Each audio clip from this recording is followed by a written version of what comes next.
अस्सलाम वालेकुम। आज हम ईज़ैप के एक और सॉफ्टवेयर ईएमएस को डिस्कस करेंगे जो कि एंटरप्राइज मैनेजमेंट सिस्टम है। और ये सॉफ्टवेयर स्पेशली डिज़ाइन किया गया है प्रोडक्शन इन्वायरमेंट के लिए। कोई भी ऐसी फैक्ट्री या इदारा जहाँ प्रोडक्शन इन्वॉल्व है, जहाँ रॉ मटेरियल को परचेज किया जाता है और उससे कोई एक या मल्टीपल प्रोडक्ट्स जो हैं वो प्रोड्यूस की जाती हैं। और इसी तरीके से जहाँ प्रोक्योरमेंट यानी हमारी परचेजेस इन्वॉल्व है, प्रोक्योरमेंट के अलहदा लोग हैं या डिपार्टमेंट्स हैं।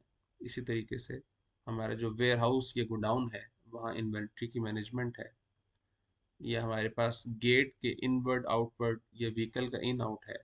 तो ऐसे तमाम इदारों में उनको ऑटोमेट करने के लिए ईएमएस यूज़ किया जाता है। ईएमएस में टॉप पर मेन्यूज डिज़ाइन किए गए हैं जिनमें setup, account, store, production, gate और कॉन्ट्रैक्टर्स। चूँकि ईएमएस में कॉन्ट्रैक्टर का किरदार इसलिए ज़रूरी है कि कॉन्ट्रैक्टर अपने अंडर स्टाफ होल्ड करता है जिनसे वो वर्किंग करवाता है, और फिर वो कॉन्ट्रैक्टर वीकली या मंथली बेसिस पर इदारे से अपनी जो वेजेस हैं, ये जो भी तयशुदा अमाउंट है, वो अपनी सर्विस के अगेंस्ट लेता है। तो सेटअप में कोई भी जब नई चीज़ हम सिस्टम में इनपुट करना चाहें, जिसमें यूज़र हो सकते हैं, जिसमें कोई भी हमारा राइट्स हो सकते हैं कि कौन से यूज़र किन फीचर्स को एक्सेस कर सकता है या उसकी क्या प्रोविजन है। और इसी तरीके से चूंकि हमारी इंडस्ट्रीज फाइनेंशियल ईयर्स पर वर्क कर रही होती है, 30 जून को अपनी जो बुक्स हैं, अकाउंटिंग बुक्स को क्लोज कर दिया जाता है। तो ईएमएस में अनलिमिटेड फाइनेंशियल ईयर्स हम खुद डिज़ाइन कर सकते हैं, और जैसे ही नेक्स्ट फाइनेंशियल ईयर स्टार्ट होता है तो प्रीवियस फाइनेंशियल ईयर क्लोज हो जाता है, उसका सारा डाटा सेपरेट हो जाता है उसे रिस्पेक्टिव फाइनेंशियल ईयर में, और बैलेंसेस और जो स्टॉक है हमारे इन्वेंट्री का वो कैरी फॉरवर्ड हो जाता है नेक्स्ट फाइनेंशियल ईयर में। ये सारा काम ऑटोमेशन पर बेस करता है। सेकंड मेन्यू हमारे पास अकाउंट्स डिपार्टमेंट के लिए है। जो अकाउंटेंट हमारे पास अपनी प्रोक्योरमेंट के वाउचर्स को हैंडल करते हैं, और इसी तरीके से किसी भी किस्म के होने वाले एक्सपेंसेस या पूरे चार्ट ऑफ अकाउंट्स को जो हैंडल करते हैं, उन लोगों के लिए ये मेन्यू स्पेशली डिज़ाइन किया गया है, जिसमें अकाउंट्स के हवाले से सारी रिपोर्ट्स भी अवेलेबल है, और जिस तरह के भी वाउचर्स बनाना चाहें वो सारी वाउचर की टाइप्स यहाँ अवेलेबल है। थर्ड मेन्यू हमारे पास स्टोर का मेन्यू है, जो कि गोडाउन कीपर हैं वो यूज़ करते हैं। जिसमें स्टोर की हम बात करें तो स्टोर अपनी डिमांड जनरेट करता है कि कौन से आइटम्स ऐसे हैं जो कि प्रोडक्शन एनवायरनमेंट में यूज़ किए जाते हैं, और उनकी जो नेक्स्ट डिमांड है वो रेडी है या रेडी करनी हो। हर किस्म की रिक्विजिशन जो है वो यहाँ से पुट की जाती है। इसी तरीके से नेक्स्ट ऑप्शन हमारे पास परचेज इनवॉइस है, क्योंकि परचेज डिमांड जो स्टोर जनरेट करता है उसके अगेंस्ट ही परचेज इनवॉइस की जाती है। और इसी तरीके से फिर हमारे पास ऑप्शन गुड्स रसीट का है, कि जब एक परचेज कर ली जाती है और स्टॉक को फैक्ट्री में पहुंचाया जाता है, तो फैक्ट्री में जो स्टोर कीपर है वो उसको अपने पास रिसीट करता है, एक डॉक्यूमेंट के तौर पर उस पर साइन करता है, ताकि उसके पास जो भी स्टॉक आया है वो उसकी मंशा के साथ आया है और उसने उसको रिसीव कर लिया है। इशू मटेरियल ऑप्शन यूज़ किया जाता है जब हम अपने स्टोर से किसी भी यूनिट को, किसी भी मटेरियल को इशू करते हैं प्रोडक्शन एनवायरनमेंट के लिए, या कहीं भी जो कि स्टॉक से आउट करते हैं हम अपना स्टॉक, तो ये इशू मटेरियल की स्क्रीन उस वक्त यूज़ की जाती है। हमारे पास रिपोर्ट्स के सेक्शन में स्टोर से रेलिवेंट तमाम रिपोर्ट्स अवेलेबल हैं, जिसमें हमारे आइटम लिस्ट है, कितने डिपार्टमेंट्स हमारे पास हैं, और गुड्स रिसीट्स कब कब की गई उनकी डिटेल समरी, और इसी तरीके से गुड्स इशू कब कब की गई, किसको की गई, किस डिपार्टमेंट को की, किन डेट्स में की गई, और इसी तरीके से अगर जॉब वाइज कोई इशुएंस की गई है, मशीन वाइज स्पेसिफिक मशीन पर कोई गुड्स या हमने प्रोडक्ट आइटम इशू किए थे कंजम्पशन के लिए, तो ये सारी रिपोर्ट्स, डिटेल्ड रिपोर्ट्स हमारे पास अवेलेबल है। स्टॉक क्या है, किसी स्पेसिफिक आइटम का लेजर क्या है, स्लो मूव होने वाले आइटम्स क्या हैं, below the stock level items क्या हैं, ये आइटम्स के रेट अगर रिवाइज किए गए हैं तो उनकी प्रॉपर हिस्ट्री। तो इसी तरीके से हमारे पास मटेरियल फाइल है, जिसमें हम कोई भी अपना नया आइटम या मटेरियल डिफाइन करते हैं। वो एक स्क्रू भी हो सकता है और वो एक फाइनल फिनिश प्रोडक्ट भी हो सकता है। इसी तरीके से प्रोडक्शन मेन्यू में हम आते हैं, तो ये प्रोडक्शन मैनेजर्स इस ऑप्शन को यूज़ करते हैं, जिसमें वो अपना नेक्स्ट जॉब ऑर्डर जो कि मशीन्स पर रन होगा, वो जॉब ऑर्डर यहाँ पर पुट करते हैं। और फिर जो मैनेजेरियल लेवल है, वो इस जॉब मैनेजमेंट या जॉब ट्रैकिंग को देखना चाहे तो वो किसी भी वक्त इस ऑप्शन में आकर किसी भी जॉब को ट्रैक कर सकता है कि कौन सी हमारी आइटम प्रोडक्शन में किस स्टेज पर है। तो यहाँ उनको एक ओवरव्यू मिलता है कि हम अपना डिलीवरी से कितने कितने दिन हम पीछे हैं, या कितना टाइम हमें मज़ीद लगेगा अपनी प्रोडक्ट को डिलीवर करने में। इसी तरीके से हमारे पास चूँकि मल्टीपल जॉब्स रन होती हैं, हम किसी भी वक्त अपनी जॉब को प्रायोरिटी दे सकते हैं। तो ये प्रोडक्शन मैनेजर अपनी जॉब को प्रायोरिटी देता है ताकि नेक्स्ट जो प्रोडक्ट है जिसने उन मशीन्स पर रन होना है, उसको यहाँ से हैंडल किया जा सकता है। फिर इसी तरीके से हमारे जॉब प्रोसेसेस क्या क्या हैं, हम सिस्टम में खुद डिफाइन करते हैं। और प्रोडक्ट हमारी जो फिनिश प्रोडक्ट होगी वो क्या है, प्रोडक्ट को कैटेगराइज करने के लिए प्रोडक्ट ग्रुप, और इसी तरीके से किस प्रोडक्ट का कौन सा मैनेजर है, ये यहाँ पर हम सारी एंट्री कर सकते हैं। मशीन्स जितनी हैं उसको हम इनपुट करते हैं, और हमारे पास कितने सेगमेंट्स हैं, ये कितने सेक्शंस हैं हमारे जहाँ पर जिनको हमने डिवाइड किया है। और इसी तरीके से बिजनेस फाइल, चूँकि ईएमएस मल्टीपल बिजनेसेस को हैंडल करता है, हर बिजनेस की अपनी प्रोडक्शन है, अपने प्रोडक्शन मैनेजर्स हैं, अपनी मशीन्स हैं। ईएमएस मल्टीपल बिजनेसेस को हैंडल करने की अहलियत रखता है। फिफ्थ ऑप्शन हमारे पास गेट का है, जो कि गेट पर जो गार्ड्स हमारे होते हैं वो इनवर्ड और आउटवर्ड को चूंकि उनको देख रहे होते हैं, तो ये उसके डॉक्यूमेंटेशन को प्रिपेयर करने के लिए आईजीपी ओजीपी ये चीज़ें बनाया करते हैं।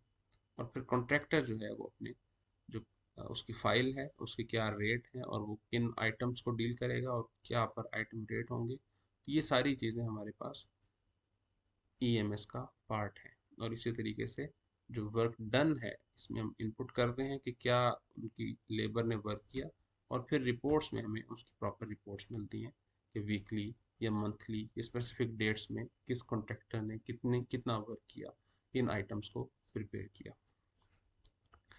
तो ये एक ओवरव्यू है कि ईएमएस में क्या क्या ऑप्शंस अवेलेबल हैं। अगर हम इसकी स्क्रीन्स की बात करें तो अकाउंट्स में हम आ जाएं और क्रिएट वाउचर, यहाँ वाउचर की डिफरेंट टाइप्स प्लेस की गई हैं, जिसमें head office payment, bank receipt vouchers, factory receipts voucher, waste sale voucher, store purchase voucher. इस तरीके से जितनी भी टाइप्स हैं वो हम सिस्टम में डिफाइन कर सकते हैं, और एक अकाउंटेंट अपने हर किस्म के वाउचर को सिस्टम में डबल एंट्री के साथ पुट कर सकता है। जैसा कि हम किसी भी एक वाउचर को सिलेक्ट करते हैं, लाइक लोकल सेल्स वाउचर, और वाउचर की डेट हम सिलेक्ट कर देते हैं, और यहाँ से हम न्यू करेंगे और वाउचर डेट ऑटोमेटिकली सिलेक्ट हो जाएगी, और हम यहाँ से अपना कोई भी अकाउंट सेलेक्ट करेंगे, और जो भी हमने अपनी एंट्री करनी है वो इनपुट करेंगे, उसकी जो नरेशन है वो हम यहाँ पर इनपुट कर सकते हैं। एंटर करने से वो एंट्री नीचे टेबल में इनपुट हो जाएगी। इसी तरीके से जो सेकंड एंट्री है वो भी हम सेकंड अकाउंट सेलेक्ट करने के बाद पुट कर, इस तरीके से ये हमारे जो वाउचर है ये सेव हो जाते हैं, और इसको A4 पर इसका प्रिंट भी निकल जाता है।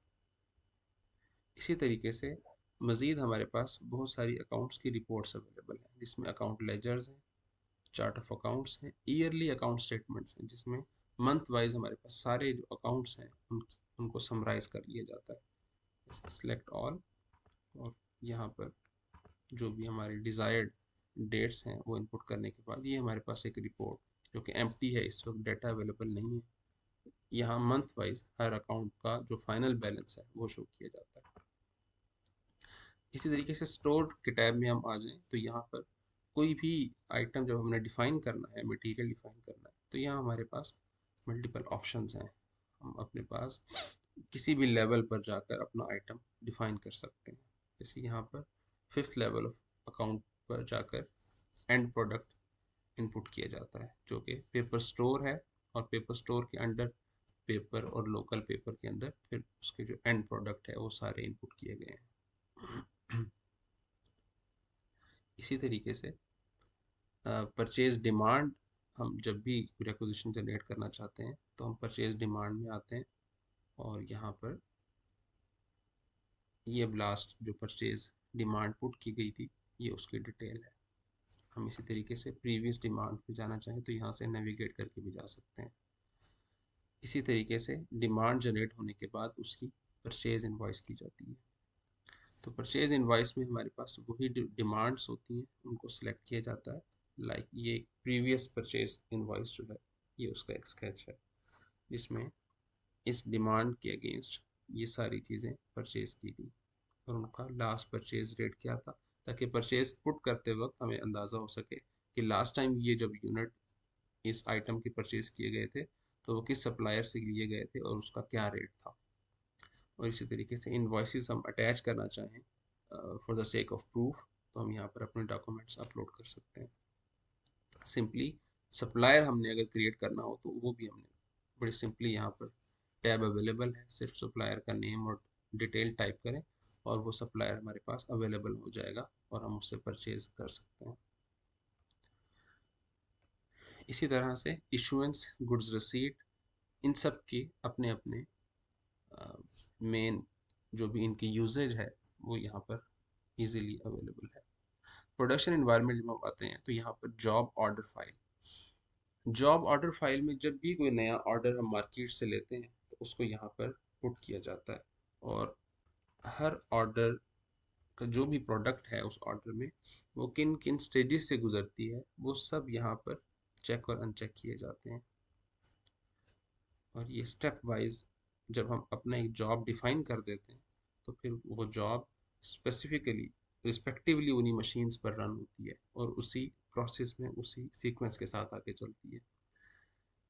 ईएमएस में जब हम किसी भी प्रोडक्ट को एक बार जॉब में यूटिलाइज कर लेते हैं तो वो उस प्रोडक्ट का एक लॉग जनरेट हो जाता है। तो नेक्स्ट टाइम हमें दोबारा उस प्रोडक्ट को बनाने के लिए जॉब ऑर्डर बताने की ज़रूरत दोबारा नहीं है, क्योंकि हम प्रीवियस जो टेम्पलेट बन चुका वही हमारे पास दोबारा यूज़ हो सकता है। लेकिन अगर हम जस्ट फॉर चेंज हम अगर उसको कुछ अमेंडमेंट करना चाहें तो वो हम कर भी सकते हैं।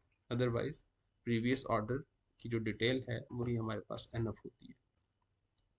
मैनेजेरियल लेवल पर जॉब मैनेजमेंट, जॉब ट्रैकिंग, इन चीज़ों को देखा जा सकता है कि कौन सी जॉब हमारे पास किस स्टेज पर खड़ी है और उसको कितना वक्त दरकार है। इसी तरीके से गेट में हमारे पास इनवर्ट गेट पास, आउटवर्ट गेट पास, ये सिंपली हमारे पास इनकी डिटेल टाइप की जाती है कि कौन शख्स इस वक्त जा रहा है, किस व्हीकल पर जा रहा है, क्या ड्राइवर का नाम है, इनवॉइस क्या है और आइटम कौन से हैं, कितनी क्वांटिटी में है, जो कि इनवर्ट गेट पास की डिटेल के लिए ज़रूरी चीज़ें हैं।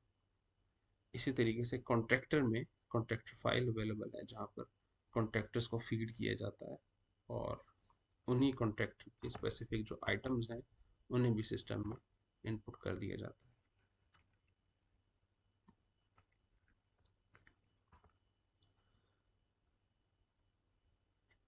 इसी तरह सेटअप में हमारे पास असाइन राइट्स टू यूज़र,